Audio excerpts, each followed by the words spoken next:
ಆತ್ಮೀಯರೇ, ದೇವತಾ ದರ್ಶನ ಹೇಳುವಂತಹ ಯೂಟ್ಯೂಬ್ ಚಾನಲ್ಗೆ ತಮ್ಮೆಲ್ಲರಿಗೂ ಕೂಡ ಸ್ವಾಗತ ಸುಸ್ವಾಗತ. ವಿಶೇಷವಾಗಿ ಉದಕ ಶಾಂತಿ ಮಂತ್ರಗಳೇ ಹೇಳುವ ಹಾಗೆ, ಉದಕ ಅಂತಂದರೆ ನೀರು ಹೇಳುವಂಥ ಅರ್ಥ. ಇಂತಹ ಜಲವನ್ನು ಕೂಡ ಶಾಂತ ಮಾಡುವಂತಹ, ಸಮೃದ್ಧಿ ಮಾಡುವಂತಹ ಮಂತ್ರಗಳಿದ್ದಾವೆ. ಅಂತಹ ಮಂತ್ರದ ವಿವರಣೆ ಒಂದು 5-6 ಭಾಗದಲ್ಲಿ ಮಾಡ್ತಾ ಇದ್ದೇವೆ. ಯಾಕಂದರೆ ವಿಡಿಯೋ ಬಹಳ ಉದ್ದ ಆಗಿ ಹೋಗುತ್ತೆ. 1.5 ಗಂಟೆ 2 ಗಂಟೆ ವಿಡಿಯೋ ಇದೆ. ಹಾಗಾಗಿ ಅದನ್ನು ಸ್ವಲ್ಪ ಸ್ವಲ್ಪ ಆಗಿ ನಾವು ಕೇಳುವಂತಹ ಪ್ರಯತ್ನ ಮಾಡೋಣ. ಇದು ಉದಕ ಶಾಂತಿಯ ಭಾಗ 1. ಇದು ಉದಕ ಶಾಂತಿ ಹೇಳುವಂತಹದ್ದು ಬೋಧಾಯನದಲ್ಲಿ ಹೇಳಿರುವಂತಹದ್ದು. ಯಜುರ್ವೇದದಲ್ಲಿ ಅಶ್ವಲಾಯನ ಮತ್ತು ಬೋಧಾಯನ ಹೀಗೆಲ್ಲ ಇದೆ, ಬೇರೆ ಬೇರೆ ಶಾಖೆಗಳು.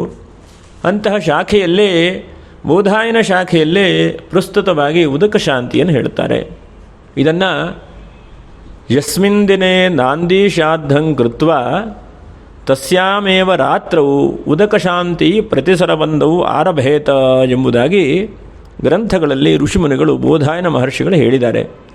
ಹಾಗಾಗಿ ಉದಾಹರಣೆಗೆ ಚೌಲವನ್ನು ಮಾಡುವಾಗ, ಚೌಲ ಅಂದರೆ ಚೂಡಾಕರ್ಮ ಹೇಳ್ತಾರೆ, ಮತ್ತು ಯಾವುದೇ ಸಂಸ್ಕಾರವನ್ನು ಮಾಡುವಾಗ ಅಥವಾ ಉಪನಯನವನ್ನು ಮಾಡುವಾಗ ಸಂಧ್ಯಾಕಾಲದಲ್ಲಿ ಉದಕ ಶಾಂತಿ ಹೇಳುವಂತಹ ಮಂತ್ರವನ್ನು ಪಠನೆ ಮಾಡಬೇಕು. ತನ್ಮೂಲಕವಾಗಿ ಎಲ್ಲ ದೇವತಾನುಗ್ರಹವೂ ಕೂಡ ಆಗತ್ತೆ ಹೇಳುವಂತಹ ಋಷಿಮುನಿಗಳ ಮತ. ಹಾಗಾಗಿ ನಾವೆಲ್ಲರೂ ಕೂಡ ಈ ಉದಕ ಶಾಂತಿ ಮಂತ್ರವನ್ನು ನಿಧಾನವಾಗಿ ಕೇಳೋಣ.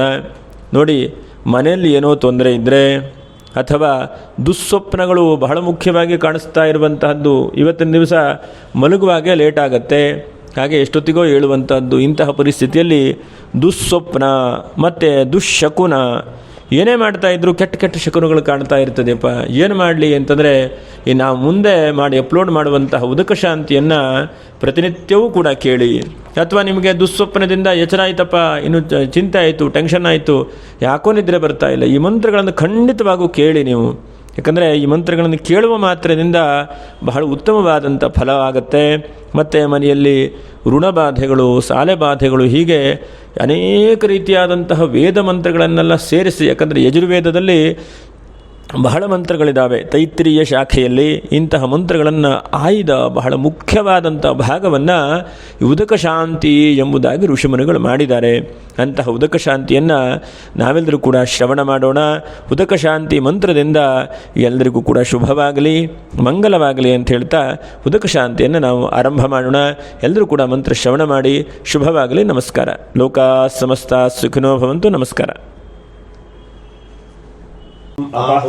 अपः प्रणयते श्रद्धा आपः श्रद्धामेवारभ्य प्रणेय प्रचलते अपः प्रणयते यज्ञो वा आपः यज्ञमेवारभ्य प्रणेय प्रचलते अपः प्रणयते वज्रो वा आपः वज्रमेव भ्रातृव्येभ्यः प्रहृत्य प्रणेय प्रचलते अपः प्रणयते आपो वै रक्षोऽग्नेः रक्षसामपहत्ये अपः प्रणयते आपो वै देवानां प्रियन्धाम देवानामेव प्रियन्धाम प्रणेय प्रचलते अपः प्रणयते आपो वै सर्वा देवताः देवता एवारभ्य प्रणेय प्रचलते अपः प्रणयते आपो वै शान्ताः शान्ताभिरेवास्य शुचकं शमयति देवो वत्सवितोत्पुनः तच्छिद्रेण पवित्रेण वसो सूर्यस्य रश्मिभिः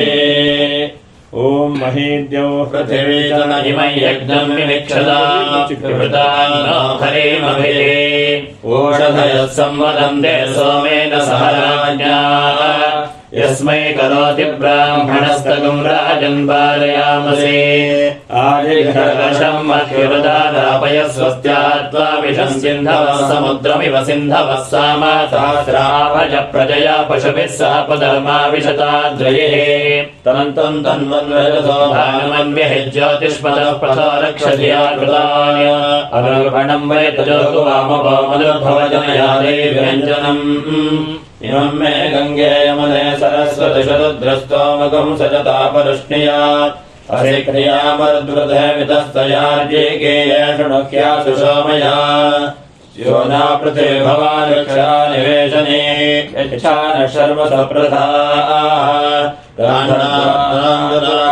नित्यमुष्टाङ्गरेषणे ईश्वरेकं सर्वभूतानां तामिहोपह्वये श्रियम् काण्डात् प्रवहन्ते परशः परे एवानो दोर्भे प्रतन् सहस्रेण शतेन च अश्वत्थे वा निशतं पर्णे वा वसति कृता गोभाजयित्किला सदयत्स नवतपूरुषम् बृहस्पते ऋषस्वनो हव्यानि विश्वदेव्या रास्वरत्नानि दाशुषे अग्नेरेतश्चन्द्रकं हिरण्यम् अद्भ्यः सम्भूतमृतम् प्रजासो तत्सम्भरन्नुत्तरतो निधाय अधिप्रयच्छन् दुरितन्तरेयम् युवासुवासाः परिवीतागात् संश्रेयान् भवति जायमानः तन्धीरासः कवयमुन्नयन्ति स्वाधियो मनसा देवयन्तः पूर्णादर्विपदापदसपूर्णापदरापद वस्त्रे विक्रीणावः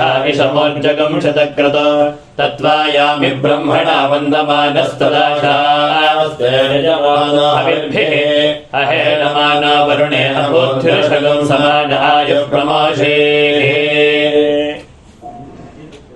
ओम नारायणाय विद्महे वासुदेवाय धीमहि तन्नो विष्णुः प्रचोदयात्। महादेव्ये च विद्महे विष्णुपत्न्यै च धीमहि तन्नो लक्ष्मीः प्रचोदयात्। श्रीर्मे भजतो हके लक्ष्मीर्मे नश्यतो। ओम भूर्भुवस्सुवः तत्सवितुर्वरेण्यं भर्गो देवस्य धीमहि धियो यो नः प्रचोदयात्। ओम तत्त्वायामि ब्रह्मणा वन्दमानस्तदाशास्ते जमानो हविर्भिः अहेडमानो वरुणेः बुद्धिर्षगं समानाय प्रमाशे।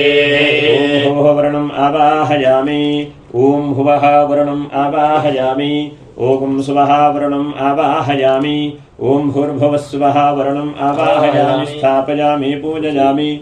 वरुणमूर्तये नमः। लं पृथिव्यात्मने नमः। गन्धं कल्पयामि। हम आकाशात्मने नमः। पुष्पं कल्पयामि। यं वायुवात्मने नमः। धूपं कल्पयामि। रं तेजोमयात्मने नमः। दीपं कल्पयामि। वं अमृतात्मने नमः। पंचोपचार पूजां समर्पयामि। ಹಾಗೆ ನೀವು ಭವಿಷ್ಯ ಮಾಡಿ ಹೂ ಇಟ್ಕೊಳ್ಳಿ, ಎಲ್ಲರೂ ಹೂ ಇಟ್ಕೊಳ್ಳಿ. ओम तद्विष्णो परमं पदं सदा पश्यन्ति सूरयः दिवेव चक्षुरा तदं तद्विप्रासो विपन्यवाजागृवागुं सस्समिन्धते विष्णोर्य परमं पदम्। वेदात्मनाय विद्महे हिरण्यगर्भाय धीमहि तन्नो ब्रह्म प्रचोदयात्। वेदब्रह्मणे नमः। ओम भूर्भुवस्सुवः वेदब्रह्माणम् आवाहयामि। ओम भूः वेदब्रह्माणम् आवाहयामि। ओम भुवः वेदब्रह्माणम् आवाहयामि। ओम सुवः वेदब्रह्माणम् आवाहयामि। ओम भूर्भुवस्सुवः ओम भूर्भुवस्सुवः वेदब्रह्माणम् आवाहयामि। स्थापयामि पूजयामि। वेदब्रह्मणे नमः। लं पृथिव्यात्मने नमः। गन्धं कल्पयामि। हम आकाशात्मने नमः। पुष्पं कल्पयामि। यं वायुवात्मने नमः। धूपं कल्पयामि। रं तेजोमयात्मने नमः। दीपं कल्पयामि। वं अमृतात्मने नमः। पंचोपचार पूजां समर्पयामि। वेदब्रह्मणे नमः। नमस्करोमि। ओम नमो अस्तु सर्पेभ्यो ये के च पृथिवीमनो ये अन्तरिक्षे विदेभ्यः सर्पेभ्यो नमः। ये रोचने दिवो ये वा सूर्यस्य रश्मिषो येषामप्सुषतः कृतन्तेभ्यः सर्पेभ्यो नमः। यादिशवो या दधाना ये वा वनस्पतिकं वृणो ये वा वटेषु शेरुतेभ्यः सर्पेभ्यो नमः। कालिको नाम सर्पो नमनागसहस्रबलः यमनः हृदयहसो जातो यो नारायणवाहनः। यदि कालिकदूतस्यायिकाः कालिकाद्भयात् जन्मभूमिमतिक्रान्तो निर्विशो याति कालिकः। रक्षासूत्र ಬ್ರಹ್ಮ ವಿಷ್ಣು ಮಹೇಶ್ವರಾತ್ಮಕ ನಾಗದೇವತಾಭ್ಯೋ ನಮಃ ಸರ್ಪದೇವತಾಭ್ಯೋ ನಮಃ ವಾಸುಕದೇವತಾಭ್ಯೋ ನಮಃ ಭೂರ್ಭುವಸ್ವಃ ಆವಾಹಯಾಮಿ ಸ್ಥಾಪಯಾಮಿ ಪೂಜಯಾಮಿ ರಕ್ಷಾಸೂತ್ರದೇವತಾಭ್ಯೋ ನಮಃ ನಮಸ್ಕರೋಮಿ ಪ್ರಾರ್ಥನಾಂ ಸಮರ್ಪಯಾಮಿ ವಿಷ್ಣುರ್ವಿಷ್ಣುಃ ಶಾಂತಾಕಾರಂ ಭುಜಗಶಯನಂ ಪದ್ಮನಾಭಂ ಸುರೇಶಂ ವಿಶ್ವಾಧಾರಂ ಗಗನಸದೃಶಂ ಮೇಘವರ್ಣಂ ಶುಭಾಂಗಂ ಲಕ್ಷ್ಮೀಕಾಂತಂ ಕಮಲನಯನಂ ಯೋಗಿಹೃದ್ಯಾನಗಮ್ಯಂ ವಂದೇ ವಿಷ್ಣುಂ ಭವಭಯಹರಂ ಸರ್ವಲೋಕೈಕನಾಥಂ. ಮಹಾವಿಷ್ಣವೇ ನಮಃ. ಓಂ ಅಗ್ನಿಮೀಳೆ ಪುರೋಹಿತಂ ಯಜ್ಞಸ್ಯ ದೇವಮೃತ್ವಿಜಂ ಹೋತಾರಂ ರತ್ನಧಾರಂ ಇಷೇತ್ವಾ ವಾಯವಸ್ಥೋ ವಸ್ತವಿತಾ ಪ್ರಾಪ್ಯಯತು ಶ್ರೇಷ್ಠತಮಾಯ ಕರ್ಮಣ ಆಪ್ಯಾಯಧ್ವಮಗ್ನ್ಯಾ ದೇವ ಭಾಗಮೋರ್ಜಸ್ವದೇ ಪಯಸ್ವದೇ ಪ್ರಜಾಪತಿರಣಮೇವಾಯಕ್ಷ್ಮಾಮಾವಸ್ತೇನ ಈಶತಮಾಘಶಕಂ ಸೌರುದ್ರಸ್ಯ ಹೇತಿಃ ಪರಿವೋರ್ಣಕ್ತು ಧ್ರುವ ಅಸ್ಮಿನ್ ಗೋಪದೋ ಸ್ಯಾದಭಕ್ವೀರ್ಯಜಮಾನಸ್ಯ ಪಶೂನ್ ಪಾಹಿ ಅಗ್ನಹಾಯಾಹಿ ಪೀತಯೇ ಗೃಣಾನೋ ಹವ್ಯದಾತಯೇ ನಿಹೋತಾ ಸತ್ಸಿ ಪರಿಷೇ ಶನ್ನೋ ದೇವೀರಭಿಷ್ಟಯ ಆಪೋ ಭವಂತು ಪೀತಯೇ ಶಯ್ಯೋರಭಿಸ್ರವಂತು ನಃ. ಓಂ ಭೂಃ ತತ್ಸವಿತುರ್ವರೆಣ್ಯಂ ಓಂ ಭುವಃ ಭರ್ಗೋ ದೇವಸ್ಯ ಧೀಮಹಿ ಓಂ ಸುವಃ ಧಿಯೋ ಯೋ ನಃ ಪ್ರಚೋದಯಾತ್. ಓಂ ಭೂಃ ತತ್ಸವಿತುರ್ವರೆಣ್ಯಂ ಭರ್ಗೋ ದೇವಸ್ಯ ಧೀಮಹಿ ಓಂ ಭುವಃ ಧಿಯೋ ಯೋ ನಃ ಪ್ರಚೋದಯಾತ್. ಓಂ ಸುವಃ ತತ್ಸವಿತುರ್ವರೆಣ್ಯಂ ಭರ್ಗೋ ದೇವಸ್ಯ ಧೀಮಹಿ ಧಿಯೋ ಯೋ ನಃ ಪ್ರಚೋದಯಾತ್.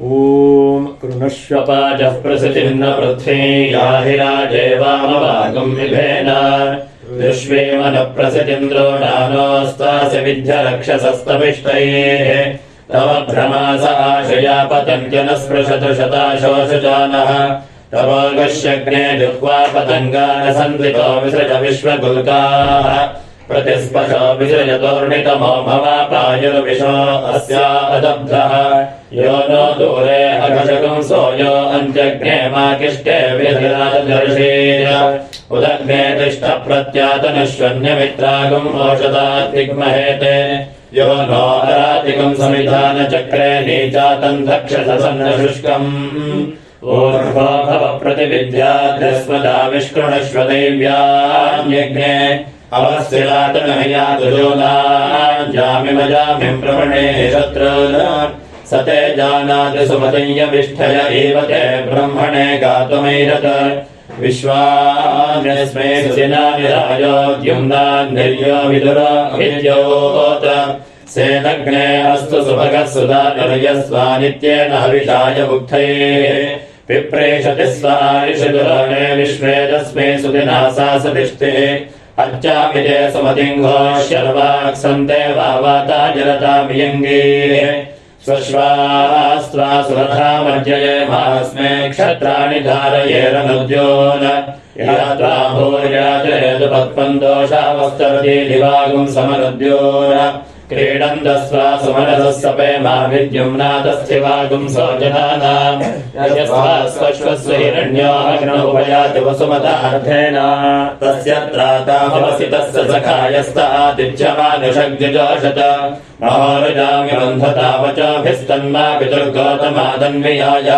स्वर्णो अस्य वचसश्चिकिद्यः जनयविष्टसुक्रतो नमो नाः अस्वप्नयस्तरणयः सुषेवा अतन्द्रासो मृगा अश्वमिष्टाः ते पायवः सध्रियञ्जो निषद्याग्ने तवनः पान्त्वमूर ये पायवो मामतेयन्ते अग्ने पश्यन्तो अन्धन्तुरितादरक्षन् रक्षतां सुकृता विश्ववेदादिप्सन्त इत्युपवनाः नेभो त्वया वयगं सधन्यस्तोदास्तव प्रणेन्द्यश्यामवाजान उपाशकं सा सूर्य सत्यता ते नुष्ठया कृणह्यश्रयाण अयाते अग्ने समिधा विधेम प्रतिस्तोमगं शस्यमानं गृभाय दहाशसो रक्षसः पाह्यस्मान् द्रोहो निदो मित्रमहो अवद्यात रक्षोहणं वाजिनमाजिकर्ममित्रं प्रतिष्ठमुपयामि कर्मान् ईशानो अग्निः क्रतुभिः समिद्धः स नो दिवासरिषः पातु नक्तम् विज्योतिषा बृहता भात्यग्निराविर्विश्वानि कृणुते महित्वा प्रादेवीर्नाया साते दुरे भाषिषिते शृङ्गे रक्षसे विनिक्षे उत स्वानासो दिविषन्प्रज्ञे स्तिग्मायुधा रक्षसे हन्तमाओ इन्द्रम् वो विश्वतस्परिहवामहे जनेभ्यः अस्माकमस्तु केवलः इन्द्रम् नरो नेमथिता हवन्ते यत्पार्यायुनजते धियस्ताः शूरो वृषाता चवसश्च कालः गोमतिव्रजे भजात्पन्नः इन्द्रियाणि शतक्रतो याते जनेषु मञ्जसो इन्द्रतानि तहावृणे अनुदेदाय मह इन्द्रियाय सत्राते विश्वमनुवृत्रहत्ये अनुक्षत्रमनुसहाय जत्रेन्द्रदेवेर्भिर्हृदे दृशक्ये आयस्मिन् सप्तवासवास्तिष्ठन्त्यस्वारुभायः ऋषिरः दीर्घश्रुत्तमैन्द्रस्य कर्मा अतिथिः आमासु भक्वमैरयः सूर्यगम् रोहयोधिभिः घर्मन्न सामन्तपतासु भृत्यभिर्जुष्टम् गिर्वणसेनः इन्द्रमिद्गाथिनो बृहदिन्द्रमर्गेभिरर्किणः इन्द्रम् वाणीरनोषत गायन्त्यत्वा गायत्रिणोच्यन्त्यर्कमर्किणः ब्रह्माणस्वाशतक्रत उद्भगुम् शमिवयेमिरे अगुम् होमुचे प्रभरे मामनीषामोशिष्ठता पुण्ये सुमतिम् गृणानाः इदमिन्द्र प्रतिहव्यङ्गृभाय सत्याः सन्देयमानस्य कामाः विवेशयन्वा दिशया जजानस्तवै पुरापार्यादिन्द्रमह्नः अगुंहसो यत्र वेपरद्यथानो नावे वयान्तमुभये हवन्ते प्रसम्राजम् प्रथममद्धराणामगुंहोमुजम् वृषभम् यज्ञियानाम् अपान्नपातमश्विनाहयन्तमस्मिन्नर इन्द्रियम् धत्तमोजः विन इन्द्रमृतो जहि नीचायच्च कृतन्यतः अधस्वतन्तमेऽगृह्यो अस्माकम् अभिदासते इन्द्रक्षत्रमभिवाममोजो जायथा वृषभर्षणीनाम् अपानदोजनममित्रयन्तमुरुन् देवेभ्यो अकृणोरुलोकम् मृगो न भीमः कुचरो गिरिष्ठाः परावतः जगामः परस्याः सृककम् सकुंशाय पविमिन्द्रदिग्मम् विशत्रोऽन्ताढ्यविमृतानुदस्व विशत्रो नाभिमृतानुदस्य हनोरुज विमन्यमिन्द्रभामितो मित्रस्याभिदासतः तातारमिन्द्रमवितारमिन्द्रकम् हवे हवे सोऽगुम् शोरमिन्द्रम् हुवेन चक्रम् पुरहोतमिन्द्रज्ञः स्वस्ति न भगवाधात्मिन्द्रः मारे अस्यागुम् सहसा वन्परिष्टामघाय भोमहरिवः परादै त्रायस्वनो वृकेभिरवरोधैस्तव प्रियाः सूरिषस्याम अनवस्ते रथमश्वाय तक्षन् पृष्टा वज्रम् पुरहोतद्युमन्तम् ब्रह्माण इन्द्रम् महयन्तो अर्कैरवर्धयन्नः ये हन्तवाहो वृष्णे यत्ते वृषणा अर्कमज्जानिन्द्रग्रावाणो ऐजस्सलोढाः अनश्वासो ये पवयो रथा इन्द्रेषिता अभ्यवर्तन्त तस्यो